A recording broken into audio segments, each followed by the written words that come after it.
What you're about to hear is a conversation between Colin and actor Richard Dreyfuss. It happened on Thursday, and we're airing this on Friday partly because Colin and Richard talked for 100 minutes, but our show is only 49 minutes long. They're sitting on chairs that are part of the set of Relativity, a play at Hartford TheaterWorks in which Dreyfuss plays Alfred Einstein. But I'm using up precious seconds, so please enjoy Colin and Richard Dreyfuss. We got to start with you and Einstein. You wanted to play Einstein for a long time. You've been thinking about this. I wrote a screenplay that was called An Einsteinian Vaudeville.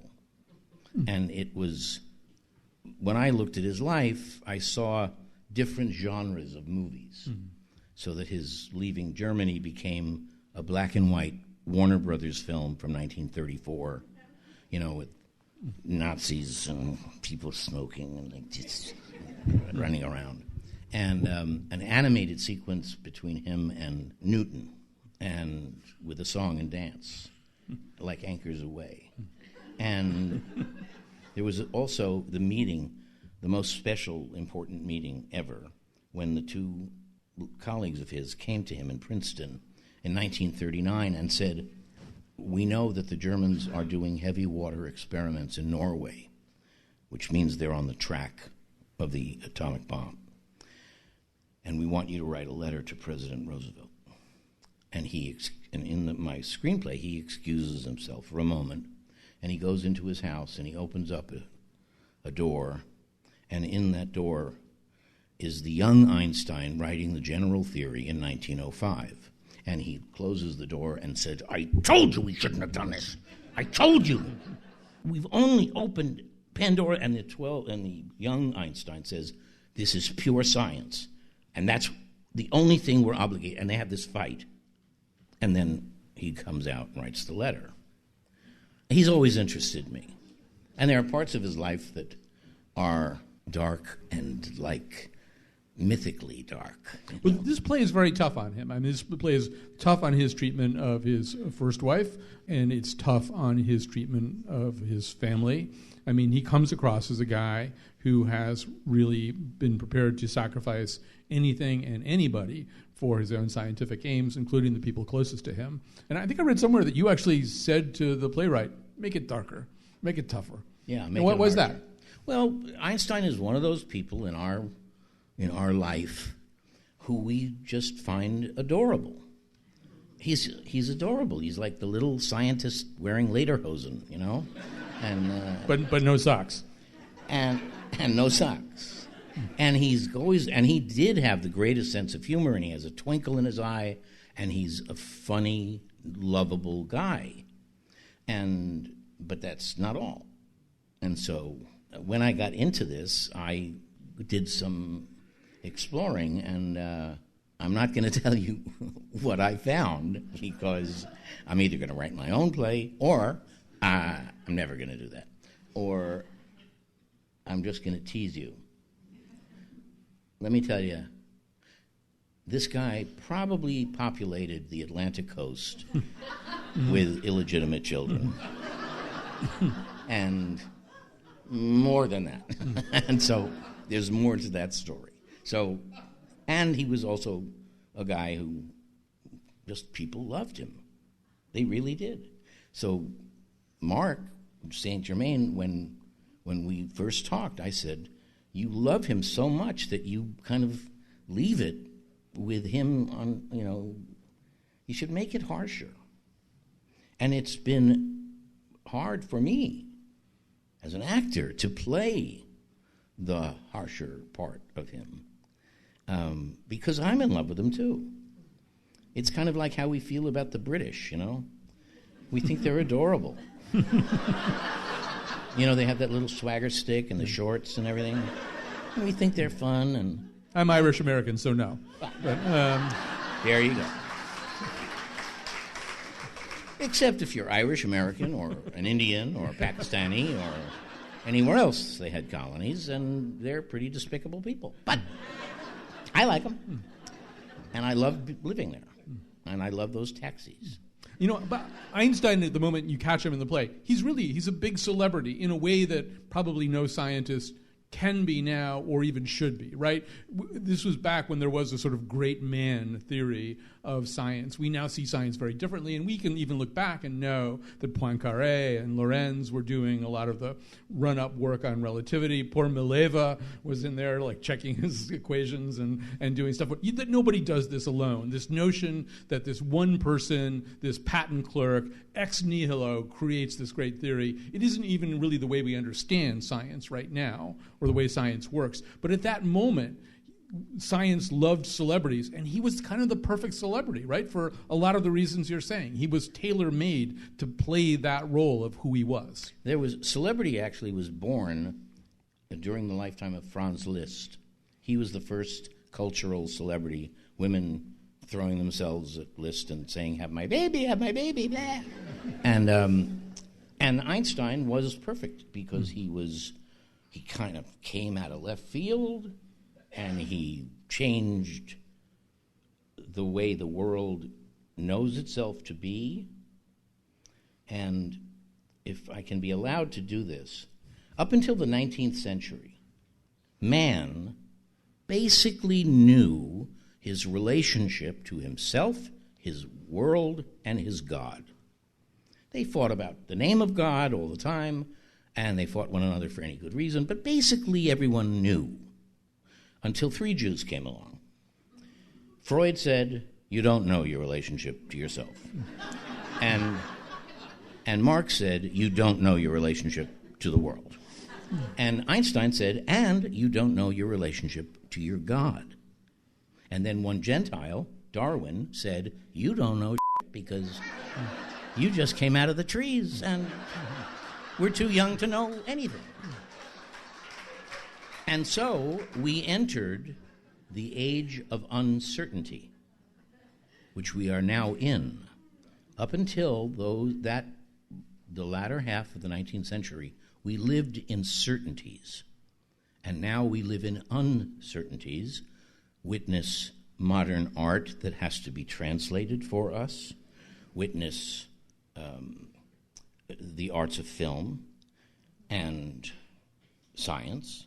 And now it's not just a few people who don't understand what Copernicus did or what Pythagoras did. It's everybody who doesn't know what they do. What does he mean by that? Well, that's always been the case with all scientific progress. It's not meant to be understood by everybody. It just changes their world, and we are the result of that. So the fact that Einstein came along at the beginning of media, worldwide, almost instantaneous media, meant that he was a worldwide celebrity. He was funny. He really was funny. And he was attractive.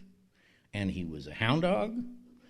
And he changed the basic way those who were in the know changed their way of looking at the universe.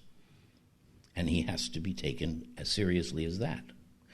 And then he went through a time when they said, he's in the backwater, he's wrong, he's irrelevant. And now we're coming back to believing that his most arcane beliefs were true. And we're now going through that kind of dance. So one thing that I think nobody can probably ever understand, and maybe the shortest answer would be yes, nobody can ever understand this. But I've never given a short answer. I wouldn't. I'm just throwing that out as a possibility. Is what you have to do every night. In other words, like, I don't know how to be an actor. Nobody here knows how to be an actor. So most of us, we would learn our lines, and we would get in some Einstein clothes, and we would shamble out on stage and speak in a German accent and try to do the best we could. Can we ever understand what you're doing? You obviously, in terms of how you prepare this, what you do every night, but also what you did in the run-up to this. Like, what are you doing? What are you doing anyway? Obviously you have very complex attitudes towards this character. You may have a certain amount of distrust and dislike for certain aspects of this character. You also have to be this person about whom you have certain dislikes. Is this something that the average person could just never grasp? Or? I played Dick Cheney. Fair point. Yeah. the defense rests. Yeah. I will say that there is a little bit of Cheney in all of us, Mm-hmm. and the actor, hypocrite. I will say that the nobility of acting, the reason why it's so great and grand and fun, is that inside all of us, to be simple about it, is both Hitler and Jesus. We have been both. And you can see it in traffic.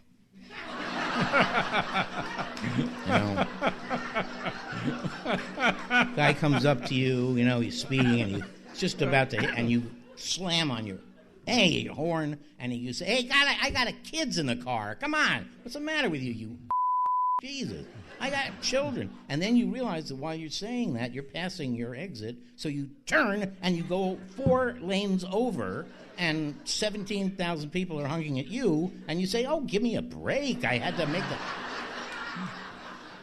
Hitler and Jesus. And it's an actor's job to find his Hitler and Jesus and use it, and not to wink at the audience and say, "It's not really me." Sometimes when you're watching an actor's performance and he's playing a villain, he somehow manages to wink at the audience. "This isn't me. I'm just acting." And there are other actors who are better and who don't do that. And they just find him. And what I did want to do for years, and tried for years to do, was to tell the story of Adolf Hitler between the years 1919 and 1923, when he went from being this little wimpy corporal to taking over the Nazi Party and becoming this inspired power. I wanted to tell that story. I've been kicked out of every single film company in the world because we're still not ready to see Adolf Hitler as a human being. We want to see him as a demigod of evil, and we don't want to identify with him. Well, that'll give us a great segue for our next segment when we start talking about Bernie Madoff. So why don't we take a little break? How about a big round of applause for this first segment here with Richard Dreyfuss?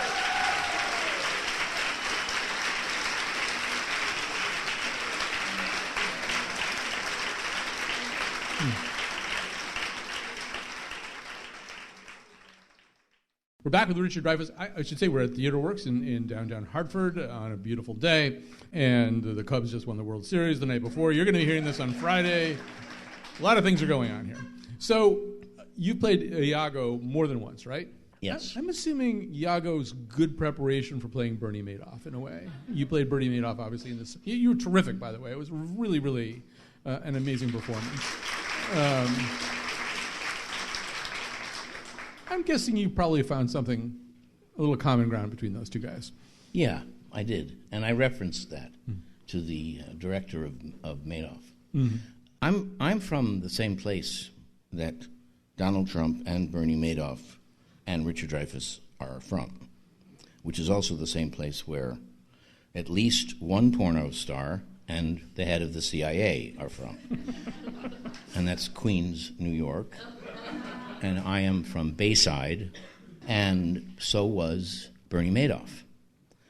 And so if you want to understand Bernie Madoff, read Arthur Miller's play or see it, All My Sons, because that's the story of Bernie.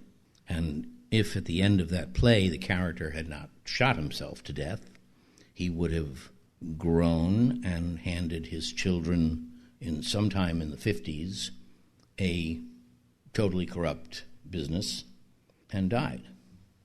And you understand American business in that play, and you understand Bernie because there are two truths. One is, if you're going to go into business in America, sooner or later you're going to lie to the government. In your audit, in your finance, somewhere. And you're going to skip things that might be critical. So Bernie didn't start out to be sociopathic thief. He started out in business, like everyone in Bayside. All the veterans, my dad included, they all wanted to go into business. They didn't want to go into the solar panel business or the grass growing business. They wanted to go into business, whatever, start. And that was Bernie. And at some point, when he was young, he found himself having to do something that was unethical but saved his clients. And he kept doing that, and he kept doing that, until that was more fun than doing the business. And he slipped over the line. And it's the same line that Meyer Lansky refers to when he talks about Bronfman and Kennedy. You know, they were all gangsters, and then they went over the line into supposedly honest business, and Meyer stayed where he was. That's the same line. And I'll tell you, as I learned about him and started to play him, I can answer some questions that are quizzical in people's minds about him, without a doubt. Did his wife know about what he was doing? Did his children know what he was doing?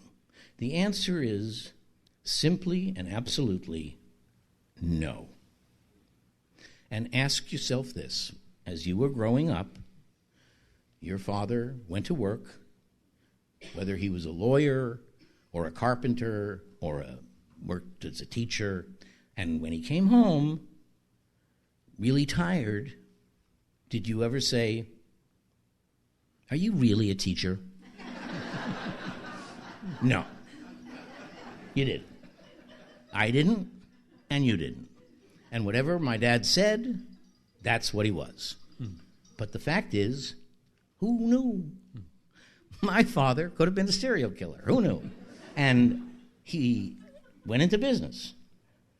And we believed our parents, and that's why it is easy for me to know that Ruth never knew about what her husband did, that side of it, and his sons never knew. You know, I feel as though Bernie is the third in a triumvirate of Dreyfuss roles that are about these Arivist men who kind of get where they think they're going and find that the bag is kind of empty, that ultimately there's something missing. There's something. One of them is Dave down and out in Beverly Hills.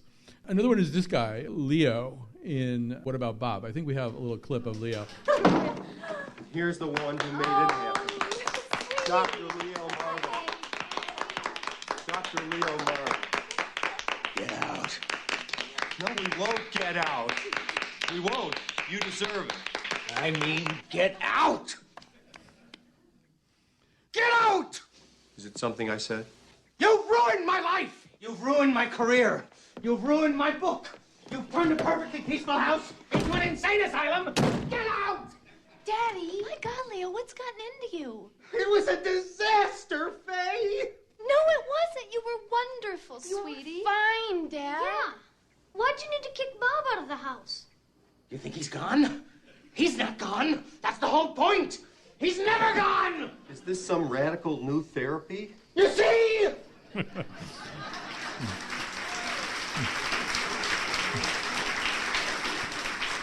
Get out. There is a little thread from Dave to Leo to Madoff. You know, they've been striving for something their whole lives, and they've kind of got it. But then it's not really what they wanted. There's something else. And I don't know, do you have something that you want to say to those three characters? Like, what would Richard Dreyfuss say? It's not that, it's this. What's the this? For them? Yeah. Who cares? I worked so hard on that question. Listen, every time I've ever had to blow out a candle, every time I've seen a shooting star and someone says, make a wish, ever since I've ever made wishes, I've always said, I've asked for the same thing. Since I was a little kid. And that was inner serenity. Because I knew I had storms in me, and I wanted to have inner serenity. And I know I am an unbelievably old person now. And I say that only because I'm not really. I'm 38 years old, and I don't get why people are thinking I'm 69 years old. But everybody seems to agree on it. But I did achieve something, and I said to my present wife, who is here, that men are not mature enough to have a real relationship of love until they're in their mid-50s, and that everything before is practice. And I mean that. I mean, there's something wrong with this update, Homo sapien 2.1. It's crashing all the time. It's out of whack. A lot of the apps don't work, and I want a new one. And I have a little list of things, and getting old is one of them. And when I die, when my little train pulls into the station, and I get out, and God is there, I'm going to hit him really fast. Thank you. I'm going to hit him. He'll probably get away, but I want to hit him in the mouth once. You know, the line, Oscar Wilde, is, "Please forgive the little jokes I play on thee, and we can forgive the great big joke you played on me." And that's what I feel. I feel like God has set us up like a mafia boss. You know, let's kick him. Let's hit him now. Oh, let's get him up. Let's hit him again. Of course, your Einstein had his kind of Spinozan God. I think it's even maybe referenced a little bit in the play. Yep. You're what? And I mean, in terms of where your serenity comes from, apparently not from your relationship with God, even a Spinozan God. It comes from experience. It comes from making an enormous amount of mistakes and having more luck than I deserved and got away with things. And it came with a more honest reflection on my life. I had a narrative about me that was basically benign, and I was a good guy.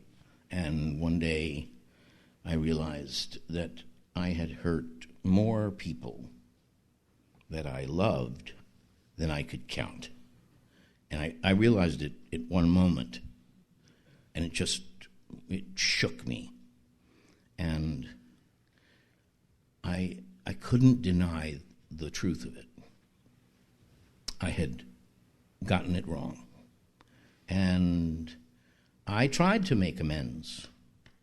There were too many people, and there weren't enough typewriters. And most of the people who I actually reached with this inarticulate apology said, "That ship has sailed, pal," and hung up. So, but it was after that I began to feel an inner serenity, a peace. And I think I'm blessed and lucky that I got to do the thing I loved more than anything else in the world, and I prevailed, and I was well respected and well paid, and I did it for 50 years. Nobody really knows, although I think Edmund Kean gets credit for it. Nobody really knows who said dying is easy, comedy's hard. But, you do a lot of drama, particularly when you're on stage, right? When you're on stage, I mean, you've done Requiem for a Heavyweight at Long Wharf, over at Westport. You did do All My Sons, I think. You've done a lot of the Shakespeare dramas. I think when people study your films 50, 100 years from now, they're going to see some drama, but they're going to see a lot of comedies. You're going to see a lot of you making people laugh. Do you, in fact, first of all, do you agree with whoever said that? Do you think comedy is the hardest thing to do? Sometimes acting is so much fun, drama or comedy. It's just so much fun that I can't really distinguish between drama and comedy in that way.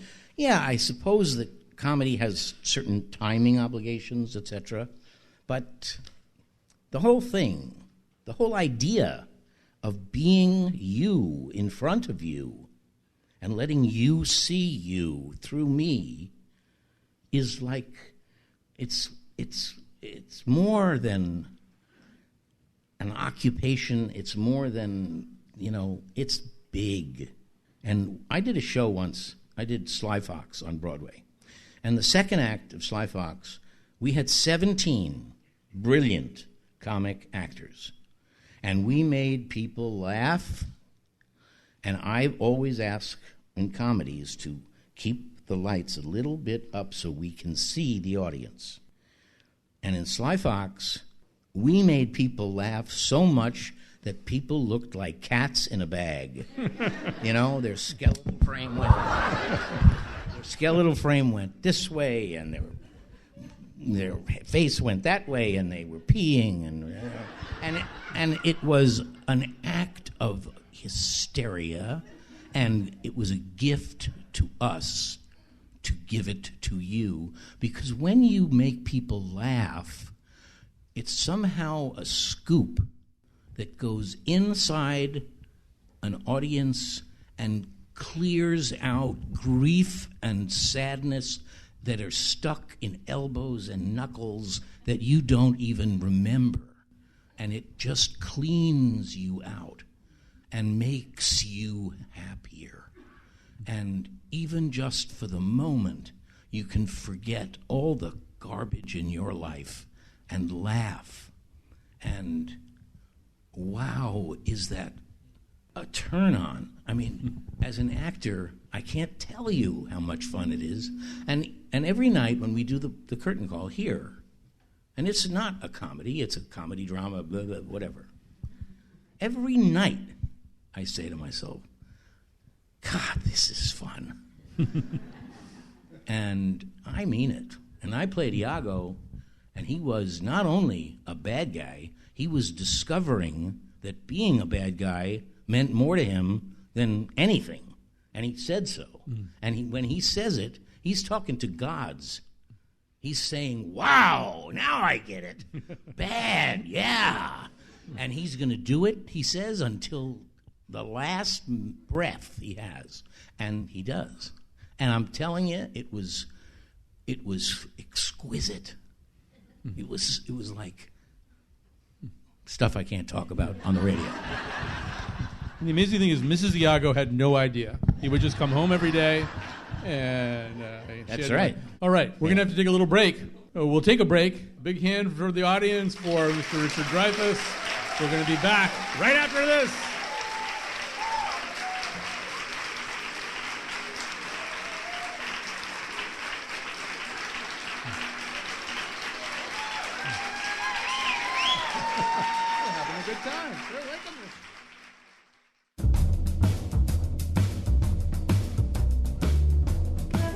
You're listening to Colin and Richard Dreyfuss on stage at TheaterWorks. Today's show involved heroic editing by its producer, Jonathan McNichol, who had help from Betsy Kaplan, Katie Tolarski, and me, Kyone Wolf.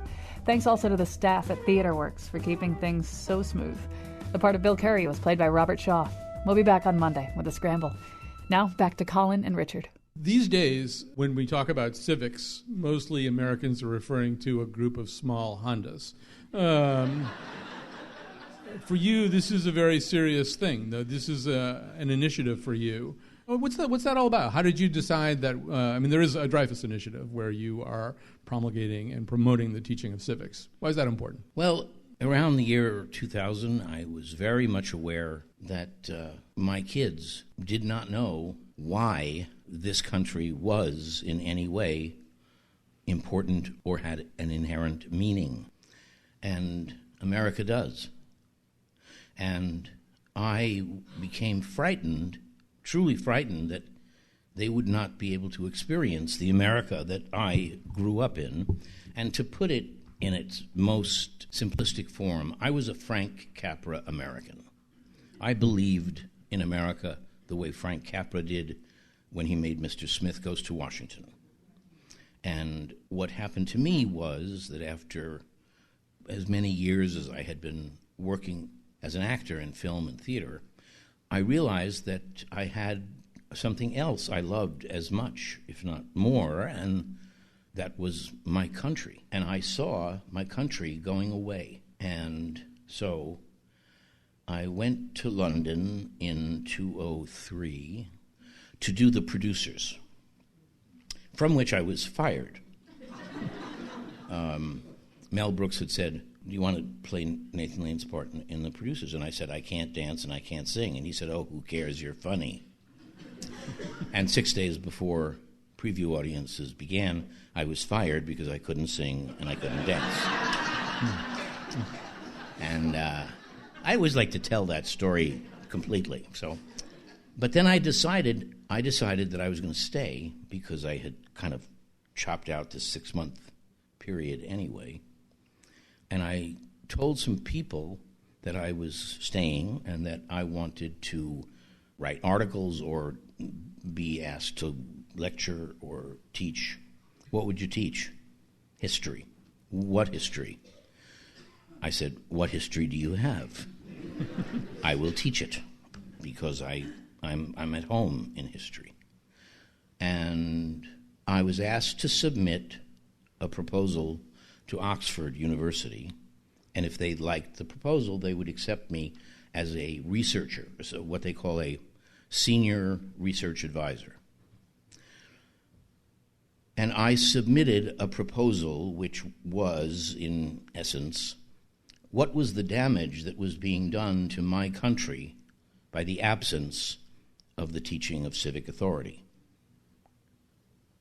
We created a nation that said, if you can get here, if you can make the journey, we give you the right to learn anything, the right to rise by merit in your own lifetime. There has been a sentence that has been the rule of the world for 7,000 years, and that is, you are a serf.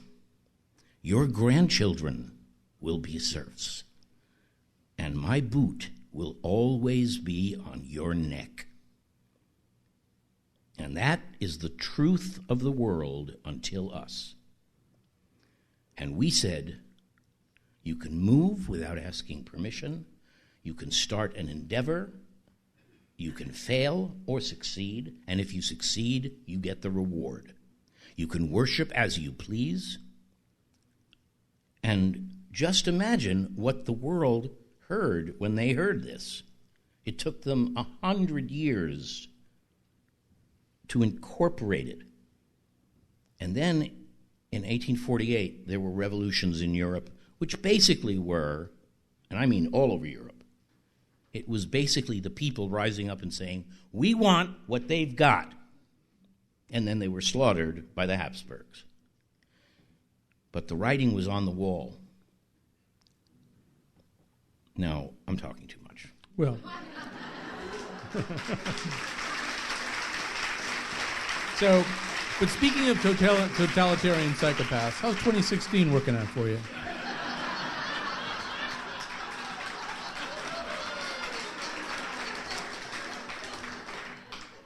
Well, if you take what I'm saying seriously, this is the inevitable slide. And it's been predicted for a long time. And we'll see. We'll see. This is either going to tell us that Republican democracy can't work, or it can. And I don't mean one party or the other. To me, they are both equally corrupt, equally dangerous. We have reached a point where a politician, we know before he says anything exactly what he's going to say. And he knows how you are going to hear it. It is no longer a giving of information. It is a ritual dance. And what was private in our lives, incest and murder and whatever, is now public on the Jerry Springer Show. And what was public, politicians talking about public service or public policy, is now private. Now, isn't that whole quality, that kabuki, that sense that you know what a politician's going to say, Isn't that something that Trump has exploited by, in fact, being somebody unpredictable? Hasn't he kind of exploited that by saying, you don't know what I'm going to say. I am going to be unscripted. I have no handlers. I might say or tweet anything at any given moment. Yeah, I suppose so. Although he never goes past the accusation. He doesn't get to a solution, ever. So what he's done is he's taken advantage of a true outrage, a real outrage on the part of us, when we realize that we have been betrayed by our political parties and have been for the last 30, 40, 50 years. We haven't gained anything from either of them, and they rose in anger at this, and he took the crop. Boom! The problem is he's the most ill-equipped person to take advantage of that outrage. He doesn't know what to do with it. And so I think of Trump as a nonpartisan enemy. What I mean is my difficulty with Trump is not his policy or his principles. It is his lack of simple common decency. And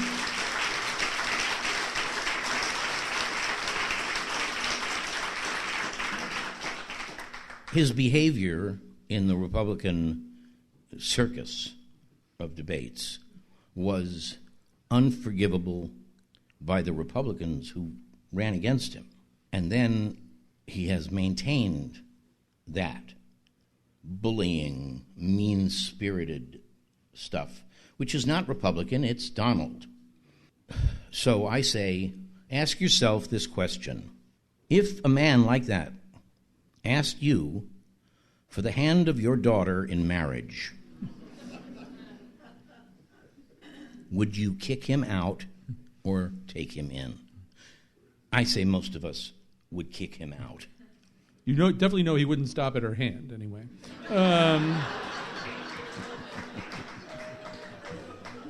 Let me put this to you, in some ways you could argue that Trump has hijacked exactly the kind of tropes and rhetoric that you and the rest of us really exalt. And that's that sort of Lockean, Jeffersonian argument that the average person, the common man, can be educated and know what he needs to know to resist the depredations of tyrants. I mean, that was sort of the fundamental argument, that you don't have to be some kind of expert, you don't have to be a king, you don't have to be, that's what Locke was saying about the nature of human reason. And that Trump, in his very crude way, is basically saying, the whole thing has been taken over by technocrats and lobbyists and stuff like that.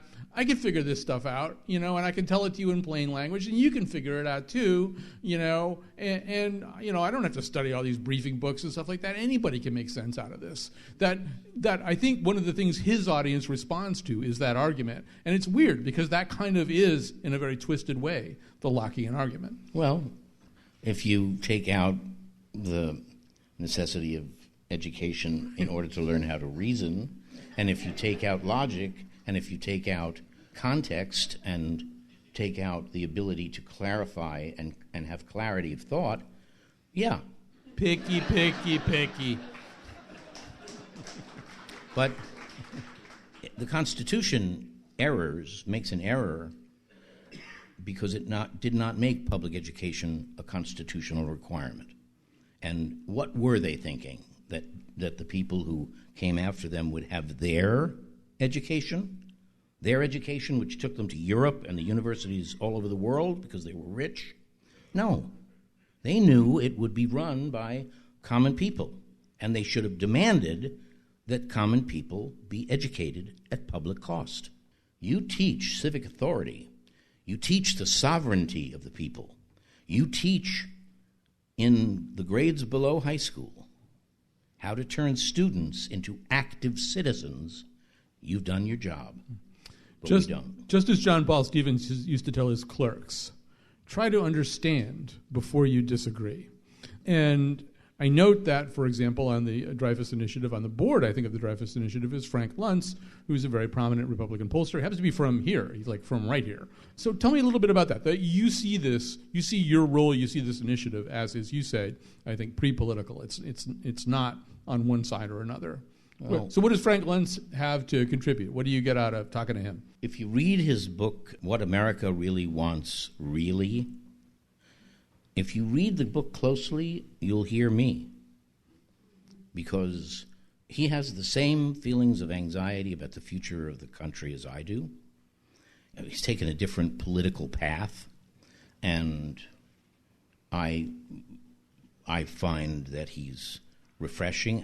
And if my initiative, my civic initiative, was perceived as a liberal effort, I would fail. I would deserve to fail. My initiative is to teach all children the basic story of our country, so that then they can be informed Republicans or informed Democrats. If I was teaching history in a high school right now, I would say to my class, how many kids here have the same politics as their parents? And a lot of them would say, yeah. And I would say, well, for this semester, you take the opposite side in everything. In every debate, in every paper, in everything. You have to take the opposite side from your parents. And you can't tank. You can't purposely lose. Okay? Because George Washington always said the curse on us is parties, faction. He said the Constitution should be central and the factions should be peripheral. That's what I think. But the parties are now central and the Constitution is peripheral. You know, I teach a class every 4 years in the presidential campaign and media, and I do exactly the thing that you're talking about. And last year, 4 years ago, I had about half of my students who were liberal Democrats work on a fictional, imagined 2016 campaign for Chris Christie for president. And they all became really obnoxious. And they totally drank the Kool-Aid, too. I mean, they bought into this, and you couldn't even stand to be in the room with them. So it is an interesting experiment. So let's have you we caught you really crossing the aisle here, which is on October 11th of this year, Richard Dreyfuss.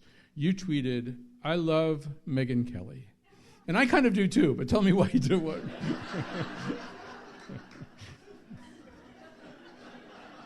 We do a lot of research for these shows. And I'm impressed. I went to the Iowa caucuses. Frank was going to the Iowa caucuses, and he said, "You want to come?" And I said, absolutely.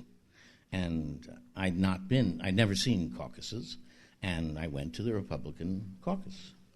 And I saw Ted Cruz, and I saw the senator from Florida. Marco Rubio. I did not see Donald Trump because he had boycotted the Iowa caucus. But I went, and I became, all of a sudden, the angry aim of liberal writers who were saying, the hell was Richard Dreyfuss doing at the Iowa caucus? And my answer was very simple. It was, I'm interested in the politics of my country, and so I went to see it work in action. And I wanted to see if anyone looked in any way substantially different up close rather than through a TV lens. That didn't satisfy anybody. So you could have also said you have a history of getting in the water with sharks. That could have been another answer.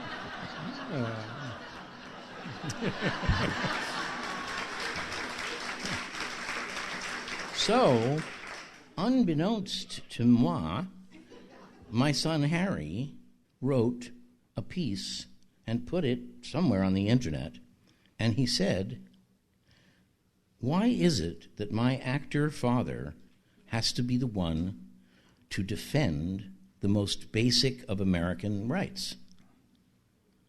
And in this paragraph that he wrote, he said, we should exalt curiosity. And so Megyn Kelly invited us both on her show, and we both went. One, Harry'd never been on a show like that. And two, he's a babe magnet. And He is so good looking, it'll kill you. And so we went, and she was the only one to invite. And that's important because I've never been invited on MSNBC. I don't know why, but I've never been invited. Only Fox. And, you know, I think of Fox, they're despicable.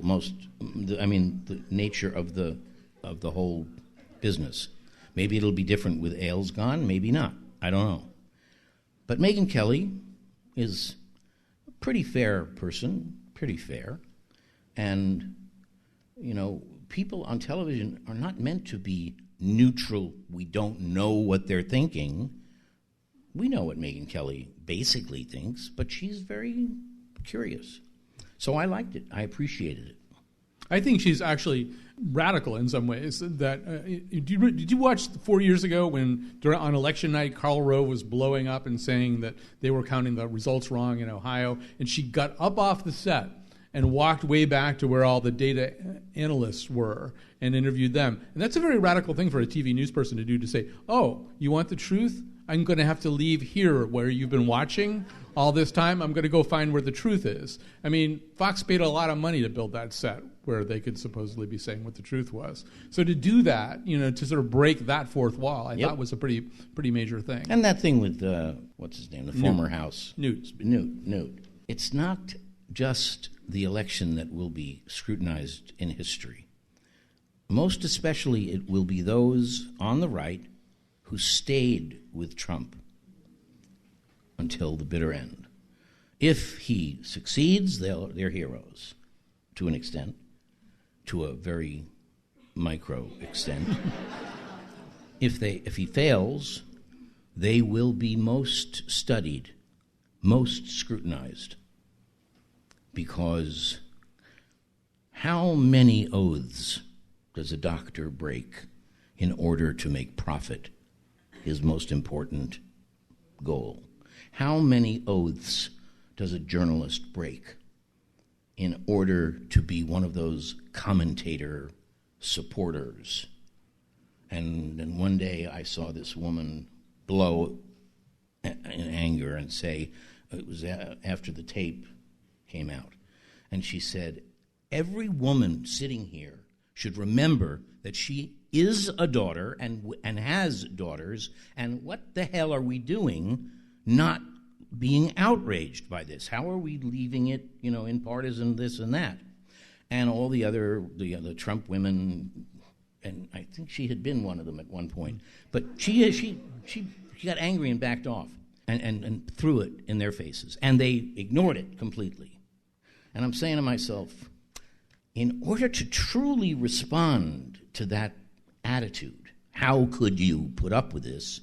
They would have to say, you know, you're right. I have to now leave this panel, which is and has been from the beginning, and I want to go back to 1954 when there was a real television, because all of this on every channel is nonsense and garbage and political crap. We are not being informed by the networks, by any of them. And so a real answer to her outrage would have been for someone to quit and leave. But nobody really wants to do that because that's their living. Only Howard Beale. I want to thank Richard Dreyfuss for taking this time and for spending some time of his life in Hartford. How about a big round of applause for this man? Thank you for coming out. Thank you, TheaterWorks. Cage goes in the water. You go in the water. Shark's in the water. Our shark. Farewell and adieu to you fair Spanish ladies. Farewell and adieu, you ladies of Spain. For we've received orders for to sail back to Boston. And so never more shall we see you again.